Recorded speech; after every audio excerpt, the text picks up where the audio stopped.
Dios te bendiga, mi nombre es Ruth Montero. En esta ocasión quiero hablar sobre los atributos de Dios.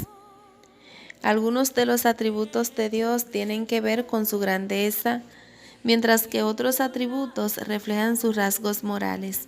Y sí, Dios es un Dios que tiene moral, aunque no lo creas, pero porque Dios es un Dios personal. Lo hemos estudiado ya en otro vídeo que habíamos hecho antes. Y Dios nos hizo a nosotros semejante a Él. Entonces nosotros tenemos una moral. La moral es lo que denota, ¿verdad? La moral es la disciplina fisiológica que estudia el comportamiento humano en cuanto al bien y al mal. Entonces, todos tenemos un atributo moral. Hoy estudiaremos el atributo de la santidad. Desde que empezamos a leer la Biblia y a conocer de Dios, hemos leído y sabido que Dios es santo, que Dios es justo, que Dios es veraz, que Dios es amoroso, que Dios es misericordioso, que Dios es fiel, y estos son atributos de Dios. Hoy vamos a ver y a estudiar la santidad de Dios. Dios es santo. La palabra santo se refiere a algo único o distinto de lo mismo o común y corriente, ¿verdad? La santidad significa mantenerse totalmente devotos o dedicados a Dios, separados para su uso especial y apartados del pecado y de su influencia.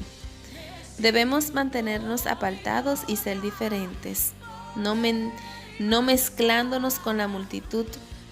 No debemos ser diferentes solamente por el hecho de serlo. Lo que nos hace diferentes realmente son las virtudes de Dios aplicadas a nuestra vida. Nuestras prioridades deben ser las de Dios. Todo eso va en contraste directo con nuestras costumbres anteriores, las que dejamos atrás cuando vinimos a los pies de Cristo, ¿verdad? Vamos a empezar el estudio con la lectura de la palabra en el libro de Éxodo, capítulo 15, versículo 11, y dice de la siguiente manera: ¿Quién como tú, oh Jehová, entre los dioses? ¿Quién como tú, magnífico en santidad, terrible en maravillosas hazañas, hacedor de prodigios?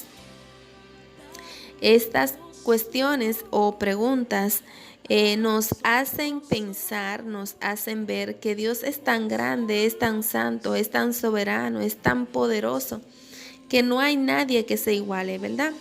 También en el libro de Isaías, en el capítulo 6, en el versículo 1 y el versículo 3, vamos a leer el versículo 1 de inmediato, y dice de la siguiente manera: En el año que murió el rey Usías, vi yo al Señor sentado sobre un trono alto y sublime, y sus faldas llenaban el templo.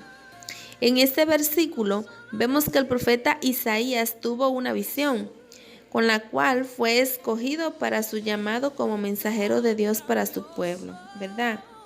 En esta visión podemos imaginar la grandeza, el misterio y el poder de Dios. Podemos imaginar, según lo que el profeta Isaías narra de lo que había visto, ¿verdad? Que no podemos ni siquiera saberlo, porque es que es tan grande y nuestra mente es tan limitada. Pero vamos a leer en el versículo 3 y podemos leer aquí que los serafines decían: Santo, santo, santo, Jehová de los ejércitos. Toda la tierra está llena de su gloria. Ellos exclamaban la santidad del Señor y decían: El Señor es santo, Jehová de los ejércitos. Toda la tierra está llena de la gloria de Dios. Amén. Hay una verdad muy importante que define la santidad de Dios y es su absoluta pureza moral. Como ya habíamos dicho, Dios es un ser moral.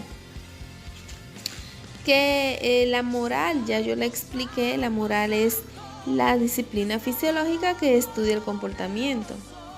Para entender que Dios, ¿verdad?, es moralmente santo, lo conocemos y lo sabemos por todas las historias, los testimonios, las maravillas, la forma de Él caminar, moverse, hacer, en todo lo que conocemos sobre Él, ¿verdad?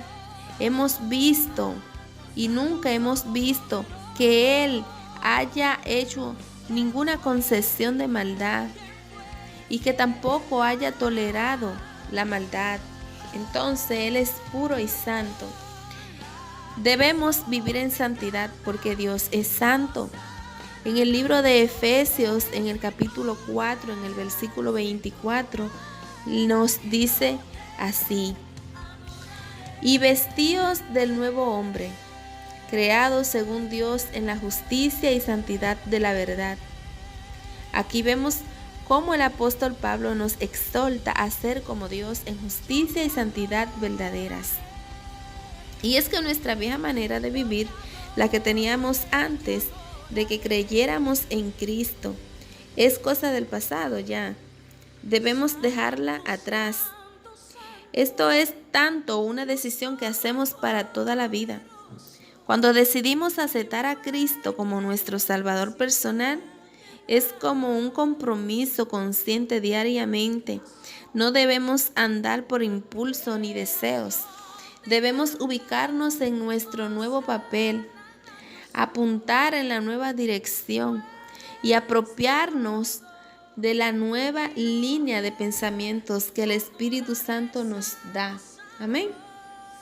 En el libro de Primera de Pedro, en el capítulo 1, en el versículo 15 y el versículo 16. Primera de Pedro, capítulo 1, versículo 15 y versículo 16. El apóstol Pedro también nos insta a ser santos, como el Señor es santo. Vamos a leer esos versículos. El versículo 15 dice: sino como aquel que os llamó es santo, sed también vosotros santos en toda vuestra manera de vivir. El versículo 16 dice: porque escrito está, sed santos, porque yo soy santo. ¿Verdad?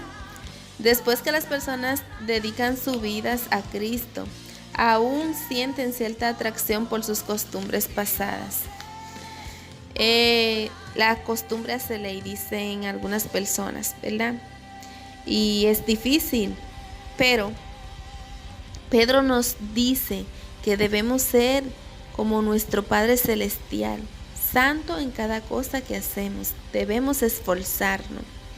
En el versículo 14 leemos que yo no lo mencioné, pero vamos a leer el versículo 14 que está antes que el 15 y el 16.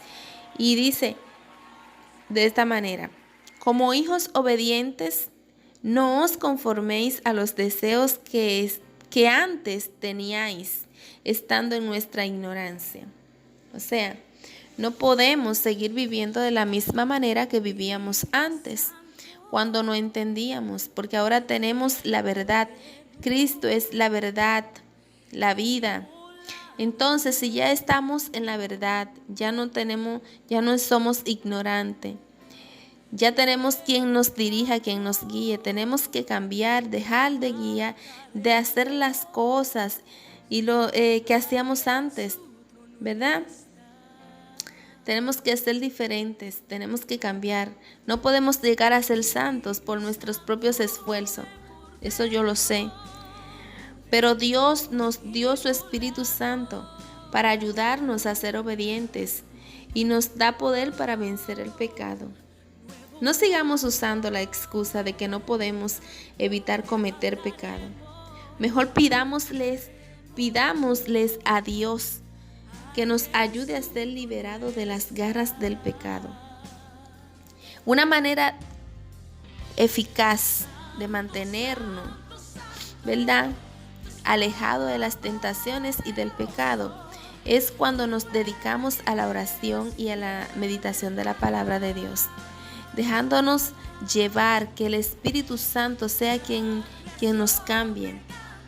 De esa manera veremos cómo se produce una transformación progresiva en nuestro carácter. Amén. Dios es santo y tenemos que ser santo. Tenemos que ser santo.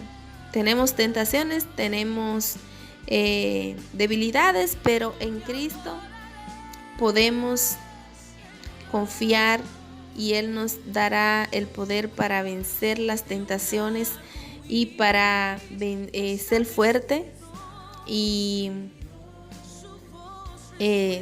ser diferentes, hacer un cambio radical en nuestra manera de vivir, que podamos reflejar a Cristo, ¿verdad? Bueno, hasta aquí es esta entrega. Dios te